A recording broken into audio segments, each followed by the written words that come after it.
In 2026, a massive tax overhaul is going to hit the books of every company in Vietnam. For employees, it looks like an open vault, but for the HR teams managing it, the impact is going to feel like a shockwave. The 2026 update moves beyond simple rate adjustments. It introduces a structural change to how income is calculated, reported, and verified at every level of the organization. This chart shows exactly why. The base personal deduction is jumping from 11 million up to 15.5 million dong a month. That is a 40% increase. Dependent deductions are also climbing from 4.4 to 6.2 million. On top of that, the progressive tax brackets are being condensed from 7 tiers down to 5. The wider gaps between these tiers mean middle-income earners will retain a larger portion of their gross salary than in previous years. While these lower rates are designed to benefit the workforce, the actual delivery of those savings depends on a more rigid set of administrative rules. For a business, this means the cost of a payroll error is about to become much higher. To translate these legal changes into employee take-home pay, your accounting and HR departments must navigate a series of new compliance requirements built into the 2026 code. Preparing for this transition requires business leaders to audit and rebuild their payroll structures immediately. Ignoring the new data validation rules now will lead to rejected filings and financial penalties once the tax year begins. The first major operational shift concerns freelance and temporary labor. The withholding threshold for a single payout is moving from 2 to 5 million dong. This change reduces the volume of paperwork for short-term hires. You can now engage part-timers and student interns more efficiently without the need to generate a high volume of small 10% withholding certificates. However, the risk shifts to how these payouts are structured. If an auditor finds that a large contract was split into multiple 4.9 million payments specifically to bypass the tax, the company bears full legal and financial liability for the missing revenue. The rules for dependent registration are also becoming more restrictive. The government is locking the final registration deadline to December 31st of the active year. This prevents the administrative rush that usually happens during March finalization, but it forces your HR team to collect all employee documentation by November. If an employee misses that deadline, the company cannot legally apply the deduction for that year. The new criteria also add a physical verification layer.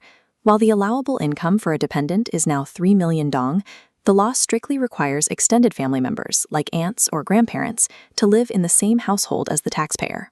Because of this, accounting teams must audit every existing dependent profile in the company database to ensure they meet the new residency requirements before 2026. If these administrative boundaries are not enforced internally, the national database will reject the filings, leaving the company to settle the resulting tax arrears. Beyond compliance, the new code provides a specific opportunity to optimize your overall salary budget and increase employee retention. This chart evaluates the ROI of tax-free benefits. The lunch allowance is being increased to 1.2 million dong a month, and company-provided housing is now tax-exempt. Utilizing these allowances allows you to increase employee take-home pay without increasing your gross tax expense. To do this legally, the company must rewrite its collective labor agreement. There are also high-impact tools for senior talent. Under the new rules, stock bonuses are not taxed upon receipt, and supplemental severance pay is now fully tax-exempt. These provisions allow startups to retain key leadership through equity, but without accurate documentation and transparent valuation, these benefits will be reclassified as taxable income. These tax-free allowances offer a high return on investment for talent retention, provided the business is willing to invest in overhauling its internal financial policies. Another major addition is the introduction of personal deductions for healthcare and education, capped at 23 million and 24 million dong respectively. This creates a new workflow for HR. Any employee who chooses to claim these specific medical or educational deductions is legally barred from authorizing the company to finalize their taxes. They must file individually with the tax authority. While this reduces the number of bulk filings your team handles, it will increase the demand for individual withholding certificates as employees manage their own relationships with the government. For business owners, the 2026 law also changes the taxation of personal wealth and investment income. Founders of private enterprises and single-member LLCs now have more clarity, as the law explicitly states that post-tax profits withdrawn by the owner are tax-free. Conversely, the tax net is expanding to include alternative assets. Gains from digital assets, physical gold bullion, and carbon credits are now officially classified as taxable and will be tracked by authorities. These changes signal a shift in responsibility. As employees take control of their own healthcare and education filings, the company's role moves from a central tax manager to a provider of verified data and certificates. The 2026 reform creates two distinct paths. It offers significant financial benefits to the workforce while increasing the administrative complexity for the employers who must implement them. The most significant advantages go to small businesses with revenue under 500 million dong and tech firms utilizing ESOPs and incentives for semiconductor and AI development. In contrast, large enterprises will face operational friction if their HR and accounting teams fail to adapt to the new data validation requirements.